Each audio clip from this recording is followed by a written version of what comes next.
दोस्तों इस वीडियो में हम बात करने वाले हैं रिट के बारे में। मुझे लगता है बहुत सारे जो प्रोफेशनल्स हैं लीगल एजुकेशन जो ले रहे हैं वो तो जानते ही हैं, जो तैयारी कर रहे होंगे सिविल सर्विसेज एग्जामिनेशंस की, उनने भी ये पढ़ा होगा वर्ड। लेकिन बहुत सारे ऐसे लोग भी हैं जो जनरल इन्फॉर्मेशन के तौर पे लीगल वीडियोस देखते हैं। तो यहाँ हम बात रिट्स की करने वाले हैं।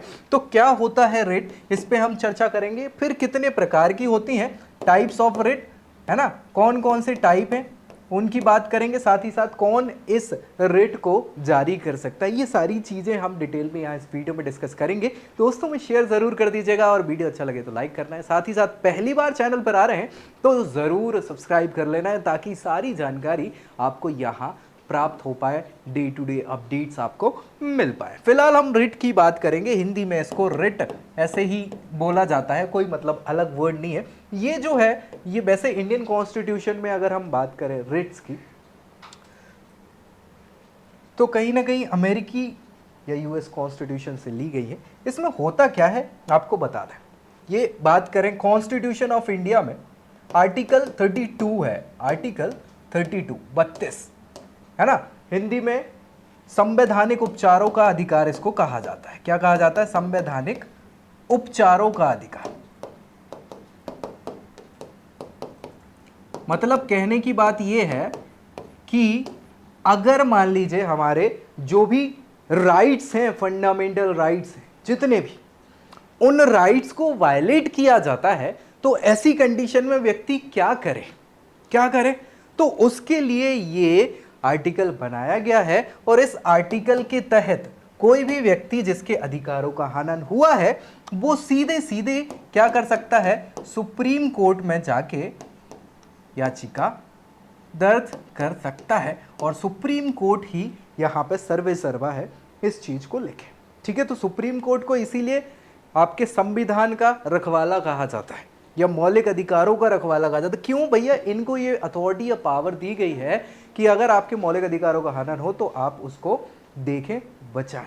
ठीक है, ये तो बात हुई आर्टिकल 32 की। सुप्रीम कोर्ट को ये पावर है। ऐसे ही स्टेट की हाई कोर्ट्स को अकॉर्डिंग टू आर्टिकल 226 है ना, 226 के तहत हाई कोर्ट्स को भी रिट जारी करने की परमिशन कॉन्स्टिट्यूशन देता है। ठीक है, तो ये बात क्लियर हो गई कि रिट कौन यूज कर सकता है, जारी कर सकता है? Supreme court according to article 32 और high court according to article 226 226। अब क्या है रिट, ये हमने डिस्कस कर लिया कि भैया ये डायरेक्ट अथॉरिटी देता है, आदेश देता है कि भैया ऐसा मत करो, ये वो सारी चीजें। ठीक है, कोई दिक्कत? कौन कौन करता है ये बता दिया। बात आती है टाइप्स ऑफ रिट की कि कितने प्रकार की रिट होती है। तो हम यहाँ पे प्रकारों की बात कर लें, टाइप्स की बात कर लें तो 5 प्रकार की रिट्स जो हैं वो बताई गई हैं कॉन्स्टिट्यूशन ऑफ इंडिया में। कितनी? 5 प्रकार की। सबसे पहले अगर बात करें हैबियस कॉर्पस, हिंदी में इसको बंदी प्रत्यक्षीकरण कहा जाता है। क्या कहा जाता है? बंदी प्रत्यक्षीकरण। कई बार आपने देखा होगा या सुना होगा कि बहुत सारे ऐसे लोग होते हैं जिन्हें गायब कर दिया जाता है। गायब कर देने का मतलब ऐसा है, पुलिस वाले कई बार आपको रिमांड पे भेज देते हैं, आपका पता ही नहीं चलता। मूवीज में खास तौर पे देखा होगा कि उसको कहीं ना कहीं छुपा दिया टाइप से कि वो व्यक्ति ही नहीं मिल रहा है। तो ऐसी कंडीशन में क्या करेंगे? ऐसी कंडीशन में सुप्रीम कोर्ट जाते हैं और सुप्रीम कोर्ट उस संबंधित अथॉरिटी को क्या है, आदेश देगी कि भैया हैबियस कॉर्पस मतलब बंदी को पेश किया जाए, शरीर पेश किया जाए, उसको बताया जाए। तो ये जनरली जो है आपकी जितनी भी पुलिस अथॉरिटीज़ हैं या पुलिस से रिलेटेड जो भी लोग हैं उनके लिए ये जनरली सुप्रीम कोर्ट के द्वारा दी जाने वाली ये रिट है, जारी की जाती है। ठीक है, दूसरी हम बात कर लें यहाँ पे तो दूसरी मैंडमस होती है। क्या होती है? मैंडमस। मैंडमस मतलब होता है हिंदी में परमादेश। क्या होता है? परमादेश। परमादेश से आप समझ ही गए होंगे कि हम आदेश देते हैं।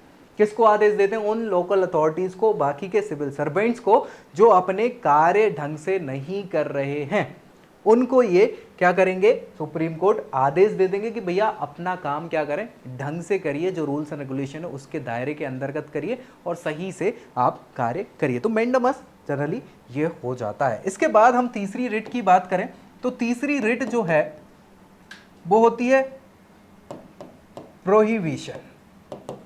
प्रोहिबिशन मतलब प्रतिषेध कहलाता है हिंदी में। क्या कहलाता है? प्रतिषेध।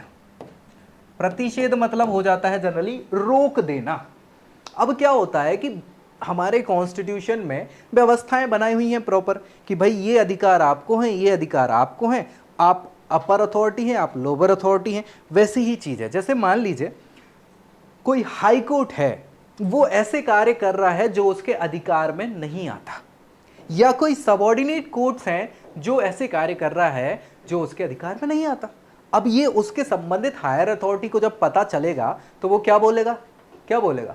थांबा थांबा भाई, रुक जाइए, ये आपके अधिकार में नहीं है। तो ये रिट तभी यूज करी जाती है, जनरली ये कोर्ट्स में ही यूज होती है कि आपके अधिकार के अंतर्गत नहीं आता वो कार्य जब आप कर रहे होते हैं, तो उसको प्रतिषेध रिट के द्वारा रोका जाता है। ठीक है, संबंधित हायर अथॉरिटीज के द्वारा। जनरली सुप्रीम कोर्ट और हाई कोर्ट ही है, इनके पास ये ऑप्शन है, ये अधिकार है।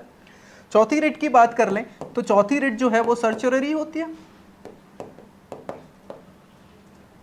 सर्चुररी यानी इसको उत्प्रेषण बोलते हैं हिंदी में। क्या बोलते हैं? उत्प्रेषण। उत्प्रेषण रिट जो है ये कब की जाती है? उत्प्रेषित करना। आपने कई बार पढ़ा होगा 9th 10th में या बचपन में साइंस में कि कैटलिस्ट टाइप की चीज होती है जो क्या उत्प्रेषित करती है। वैसे ही चीजें हैं, जब कोई कार्य ढंग से नहीं हो पा रहा हो या कुछ गलतियां हो गई हो अनजाने में, उनके लिए उत्प्रेरित करने के लिए ये भी कोर्ट के द्वारा जारी की जाती है, संबंधित लोअर कोर्ट्स के लिए। ठीक है, सो ये सर्चुररी उत्प्रेषण रिट हो जाती है। और पांचवी आपकी बचती है क्यू वारंटो। क्या? Quo warranto.